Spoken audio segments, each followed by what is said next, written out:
ચાલો આપણે જોઈએ કે પ્રશ્ન એક આપેલો છે કે ત્રિકોણ ABC માં ખૂણો B અને ખૂણો C બંને ખૂણાના દ્વિભાજકો એટલે અહીંયાથી બે ભાગ પાડે છે. દ્વિભાજકો ઉપર જઈને P માં છેદે છે અને P માંથી એક રેખા દોરવાની છે જે BC ને સમાંતર છે. એટલે XY આપણે એવી દોરી કે જે BC ને સમાંતર હોય. તો સાબિત કરો કે આ XY નું જે માપ છે તે માપનો બરાબર XB અને YC થાય.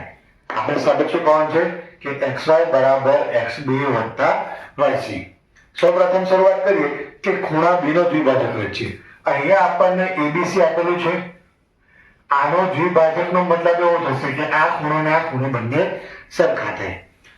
આ બંને ખૂણા કયા છે લખી નાખીએ કે XBP બરાબર ખૂણો PBC. સમીકરણ 1 આપી દીધું. ત્યારબાદ એ જ પ્રમાણે ખૂણા C નો દ્વિભાજક તો આપણને મળશે YCP અને PCB. એ સમીકરણ આપણું 2 થઈ ગયું. ત્યારબાદ XY સમાંતર BC આપેલો છે. સમાંતર હોય એનો મતલબ જ્યારે તેની છેદિકા આપેલી હોય તે છેદિકાથી અંતઃયુગ્મ કોણની જોડ બને છે. એટલે આ ખૂણો અને આ ખૂણો બંને કેવા મળશે? સરખા મળશે.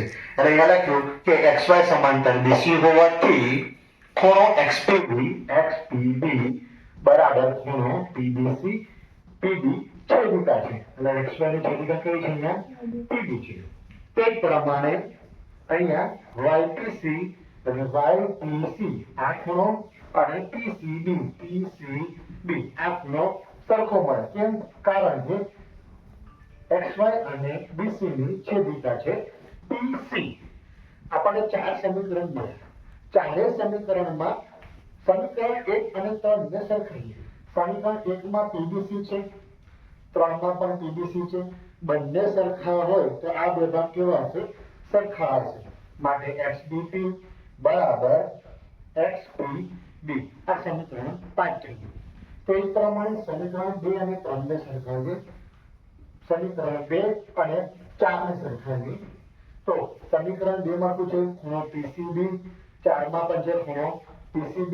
આ બંને સરખા છે તો YCP અને YPC કેવા મળે? સરખા મળે. આપણને આ મળ્યું ચોથું સમીકરણ. હવે ત્રિકોણની વાત કરીએ તો અહીંયા ત્રિકોણ મળે છે XPB અથવા XBB જે પણ લે. આ ત્રિકોણમાં આ ખૂણો અને આ ખૂણો સમાન છે. આપણે આગળ પ્રમેયમાં ભણી ચૂક્યા કે ખૂણાઓ સમાન હોય તો તેની સામેની બાજુઓ કેવી હોય? સરખી હોય. માટે XBP એટલે આ ખૂણો અને આ ખૂણાની સામેની બાજુ. આની સામેની બાજુ XP અને XB બંને કેવી મળશે? સરખી મળશે. તે જ પ્રમાણે આ ત્રિકોણમાં YP અને YC સરખા મળશે. YP અને YC સરખા મળશે. સમીકરણ 7 અને 8 આપણને મળી ગયું. ત્યારબાદ સાબિત શું કહું છે? XY બરાબર XB વત્તા YC. અહીંયા XY નો હું શું ઇન્ટરફેર કરી શકું છું કે XY બરાબર XP વત્તા YP. આ બંનેનો સરવાળો કરો તો XY જેટલો આપણને માપ મળે છે. પણ સમીકરણ 7 અને 8 માં આપણે એવું શીખી ગયા કે XP ની જગ્યાએ હું XB લખી શકું છું અને YP ની જગ્યાએ હું YC લખી શકું છું. માટે XY બરાબર XB એટલે આ ભાગ વત્તા YC એટલે આ ભાગ આપણને મળે છે, જે સાબિત થાય છે.